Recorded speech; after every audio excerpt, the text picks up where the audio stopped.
Praise the Lord. प्रभु यीशु मसीह के नाम से आप सबको आज का वचन भाग में वेलकम करते हैं। आज हम लोग फिर से एक वचन भाग को ध्यान करेंगे। तो आज हम लोग ध्यान करने वाले हैं कलीसिया परमेश्वर की सुरक्षा, अधिकार और शक्ति, इन तीन बातों को दर्शाता है। तो दूसरा पॉइंट है कलीसिया परमेश्वर का अधिकार। इस धरती पर हम लोग परमेश्वर का अधिकार को हम लोग दर्शाते हैं। परमेश्वर ने हमको अधिकार दिया हुआ है। मत्ती 16:19 पढ़ेंगे हम लोग। मैथ्यू 16:19। मैं तुझे स्वर्ग के राज्य की कुंजियां दूंगा और जो कुछ भी पृथ्वी पर बांधेगा वह स्वर्ग में बांधेगा और जो कुछ तू पृथ्वी पर खोलेगा वह स्वर्ग में खुलेगा। आमीन। यही वचन हम लोगों ने 16:18 पहले पढ़ा। कंटिन्यूएशन करो उधर 16:19 में यीशु मसीह बोलते हैं कि मैं तुझे स्वर्ग के राज्य की कुंजियां दूंगा। ये किसको कहा था? एक्चुअली ये कहा था कि पेत्रुस को कहा था परमेश्वर ने, मतलब 12 चेले लोगों को कहा था। अभी वचन बोलते हैं कि जो कुछ उसको बोल रहे तू पृथ्वी पर बांधेगा वह स्वर्ग में भी बांधेगा और जो कुछ तू पृथ्वी पर खोलेगा वह स्वर्ग में भी खोलेगा। ये वचन एक्चुअली हमारे लिए है, लेकिन हमको फाउंडेशन ऑलरेडी दिया गया है, प्रेरितों के द्वारा दिया गया हुआ है। तो ये वचन उनके द्वारा फाउंडेशन डाला हुआ बातों पर बोल रहा है। अभी अगर मैं इसको गलत इंटरप्रेट भी कर सकता हूं, मैं ऐसा बोल सकता हूं कि अभी मैं एक नया कुछ बांधने के लिए जाएगा तो ये वचन अगर मैं लेगा वो गलत होता है। प्रभु ने ऑलरेडी क्या किया है, चेलों के द्वारा फाउंडेशन डाला हुआ है, उसी फाउंडेशन में हम लोग बनाए रहने का है। उस फाउंडेशन को छोड़कर बाहर नहीं जाने का है, नया कुछ ऐड नहीं करने का। हमको अधिकार नहीं, अथॉरिटी वो नहीं दिया परमेश्वर ने। खाली परमेश्वर का गवाह बनने के लिए हम है, अधिकार सही है, लेकिन वचन को गलत इंटरप्रिटेशन भी नहीं करने का है। तो ऑलरेडी चेलों के द्वारा बांधा हुआ है, उस अथॉरिटी में हम लोग आए हैं। तो इधर स्वर्ग की कुंजियां क्या है? अधिकार है। परमेश्वर ने अधिकार दिया है, वही हम लोग ध्यान कर रहे हैं कि अभी हमारे पास वो अथॉरिटी है। अगर हम लोग ध्यानेंगे अंदर से, वो हमारे द्वारा काम करेगा। तो कलीसिया को स्वर्गीय अधिकार दिया गया है, ये बात को हम लोग जानेंगे। कलीसिया मतलब हम है, हमको दिया गया है। तो बांधने और खोलने का अधिकार भी हमारे पास है। अगर कुछ बुरी चीज होता है उसको हम लोग खंडन कर सकते हैं। अगर कुछ अच्छी चीज है, वचन आधारित होता है, उनको हम लोग गवाह होकर, सपोर्ट होकर उसको आगे बढ़ा सकते हैं। यही हमको बुलाने के लिए, हमको करने के लिए प्रभु ने दिया हुआ है। और एक वचन भी लूका 10:19 वचन भी पढ़ेंगे। देखो मैंने तुम्हें सांपों और बिच्छुओं को रोकने का और शत्रु की सारी सामर्थ्य पर अधिकार दिया है और किसी वस्तु से तुम्हें कुछ हानि ना होगी। आमीन। यीशु मसीह बोल रहे हैं इधर चेलों को बोला था सांपों को और बिच्छुओं को रोंदने का। ये सांपों बिच्छू मतलब ये फिजिकल सांप और बिच्छू नहीं है, ये वो दुष्ट आत्माओं के बारे में बात कर रहे, दुष्ट शक्ति। प्रभु यीशु मसीह बोलते हैं इधर दुष्ट शक्तियों का रोंदने का अधिकार तुम्हें दिया हुआ है और शत्रु की सारी सामर्थ्य। हमारा शत्रु कौन है? जो लोग भी परमेश्वर पर विश्वास नहीं करते हैं, मतलब ये दुनिया का रीति में जो मूर्त पूजा करते हैं, सब बहुत सा वाइडर रेंज में आता है, वो पूरा शत्रु क्या दृष्टि में आते हैं। परमेश्वर को वचन बोलता है कि शत्रु की सारी सामर्थ्य पर अधिकार दिया है और किसी वस्तु से तुम्हें कुछ हानि ना होगी, उसमें से हमें हानि नहीं होगी। कैसा हानि नहीं होगी? वापस बोलता हूं मैं, फिजिकली हानि हो सकती है, ऐसा नहीं है कि हम लोग वो गलत इंटरप्रिटेशन नहीं करने का है। अभी कोई भी सुसमाचार देने के टाइम में मारने के लिए आएगा तो हमारे ऊपर फिजिकली अटैक होता है, ये हानि नहीं होगी। मतलब स्पिरिचुअली, मतलब हमारे पास जो स्पिरिचुअल रेल्म में हमको जो अनंतकालिक जीवन मिल रहा है वो उनको नहीं मिलेगा। तो हम लोग अनंत कालिक तक जाने के लिए हमको हानि नहीं होगी, ये बात को दर्शा रहा है इधर। तो सांप और बिच्छू मतलब वो बुरी शक्ति, उसके बाद शत्रु की सारी सामर्थ्य मतलब वो इस दुनिया की ताकत, और किसी वस्तु में कुछ हानि ना होगी, मतलब हम उनके जैसा नाश नहीं होंगे। तो इसके लिए सही से वचन हम लोग लेंगे इसको। और नेक्स्ट और एक वचन भी पढ़ेंगे हम लोग, एफेसियों 1:22-23 वचन भी पढ़ेंगे। और सब कुछ उसके पांव तले कर दिया और उसे सब वस्तुओं पर शिरोमणि ठहरा कर कलीसिया को दे दिया। ये उसकी देह है और उसी की परिपूर्णता है जो सब में सब कुछ पूर्ण करता है। आमीन। अभी वचन इधर कह रहा है कि सब कुछ उसके पांव तले कर दिया। किसके पांव तले? मनुष्य का पुत्र, जो परमेश्वर होकर भी अपना पोजीशन को छोड़कर नॉर्मल इंसान होकर ये वो इस दुनिया में प्रकट हो गया। तो देखिए, जब भी वो जय हो पाता है बॉडी में, तो हर एक जो अधिकार है प्रभु यीशु मसीह के अधिकार अधीन में हो जाता है। कैसा क्यों होता है कि वो जय पाता है। अब आप लोगों को रेवल्यूशन 3:21 पढ़ेगा तो 20:21 पढ़ेगा तो सेम वचन है। प्रभु यीशु मसीह बोलते हैं उधर, जो मैं जय पाकर पिता के सिंहासन में बैठा हूं और जो जय पाएगा मेरे साथ वो बैठेगा बोलते हैं। मतलब जो सेम सिस्टम है, इवन वो परमेश्वर होकर भी उसने कष्ट उठाया दुनिया में, मार खाया, सब तकलीफ झेला, सही है ना। तो सेम सिस्टम हमें भी अप्लाई होता है। हम लोगों को जय पाने के लिए बोल रहे हैं। हम लोग को सिर्फ अभी क्या यीशु मसीह को ग्रहण किया चलो हमको एटर्निटी मिलेगा, ऐसा नहीं है। यीशु मसीह को ग्रहण किया वो फर्स्ट स्टेप है हमारा। हम लोग परमेश्वर के राज्य में दाखिल हो गए हैं। दाखिल होने के बाद जितना साल हम इस दुनिया में है उतना साल हमको प्रभु के साथ चलना भी है। मतलब सच्चाई में चलना है, झूठ में नहीं है, सच्चाई में चलना है।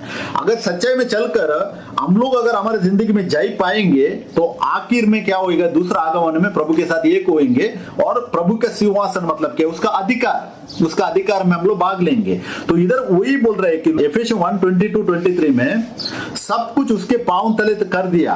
किसके पांव तले? यीशु का पांव तले। आप लोग मैथ्यू 28:18 में भी सेम वचन पढ़ सकते हैं। यीशु मसीह बोलते हैं उधर, स्वर्ग और पृथ्वी में सारा अधिकार मुझे दिया गया है। किसको दिया है? मनुष्य का पुत्र को।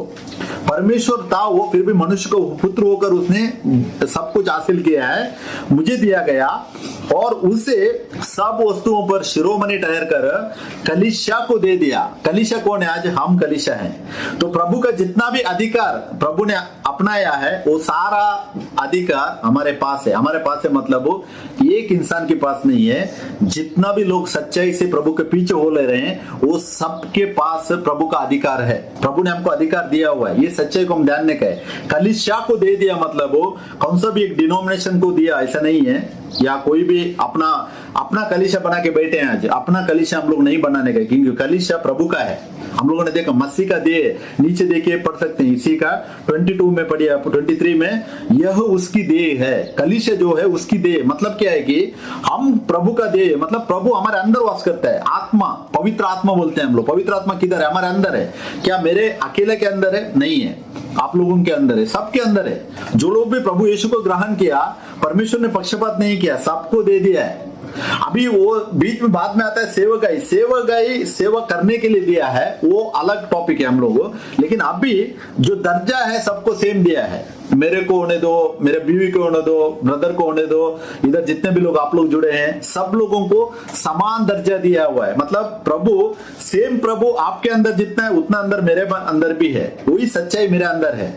तो यह उसकी देह है और उसी की परिपूर्णता है जो सब में सब कुछ पूर्ण करता है।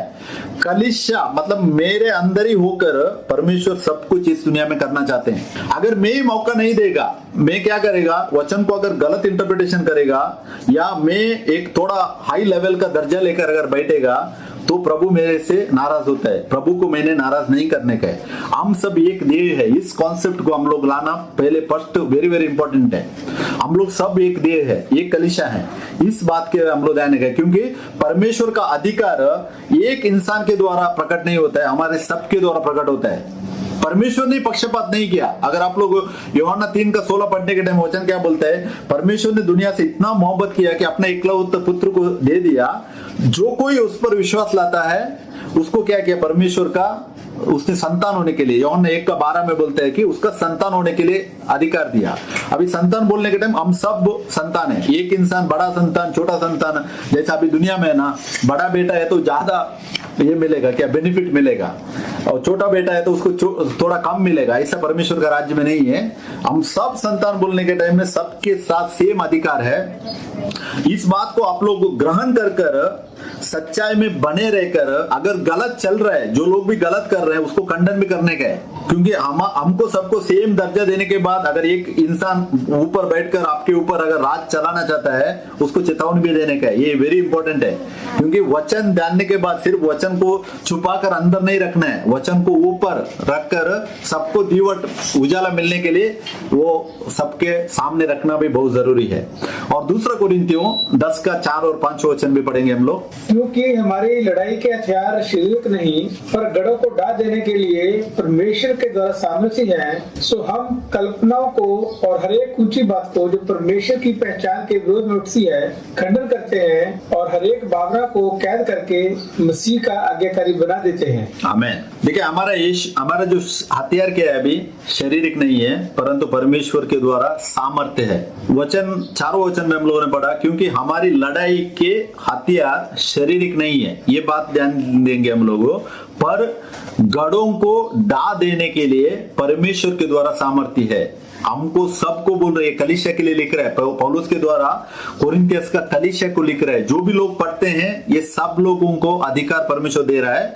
सो हम कल्पनाओं को और हर एक ऊंची बातों को जो परमेश्वर की पहचान के विरोध में उठती है खंडन करते हैं। ये करते हैं नहीं करते हैं अपने आप को पूछने का है, हम लोग पूछने का है। अगर ये वचन हमको क्लियरली दिखा रहा है कि जो भी कल्पना है आजकल कलीसिया में चल रही है और हर एक जो ऊंची बात को जो दिखा रहे हैं जो परमेश्वर की पहचान के विरोध में उठती है, जैसा मैंने बोला हम सब एक हैं अभी, अगर इस अधिकार को छोड़कर दूसरा अधिकार अगर खड़ा होता है उसको खंडन करने का है, उसको हम लोग तोड़ देने का है, क्योंकि सबको अधिकार दिया है। अगर मैं अभी आज वचन आप लोगों को दे रहा हूं मतलब मैं बड़ा नहीं हूं आपसे, मेरे को परमेश्वर ने वचन का वो ज्ञान दिया है आप लोगों को बताने के लिए। सेम ज्ञान आप लोगों के पास भी है, आप लोग भी वचन शेयर करने का है, ये सबको परमेश्वर ने अधिकार दिया है। तो खंडन करते हैं और हर एक भावना को कैद कर कर मसीह का आज्ञाकारी बना देते हैं। हर एक भावना को कैद कर कर हम लोग क्या करने चाहिए, मसीह का आज्ञाकारी बना देने का, ये हमको अप्लाई करने का हम लोग वचन, क्योंकि कलीसिया को अधिकार दिया गया हुआ है। ये सेकंड पॉइंट था। आज का वचन भाग का सारा प्रशंसा मैं सब कुछ मैं प्रभु यीशु मसीह को देता हूँ। जय मसीह की, प्रेज द लॉर्ड।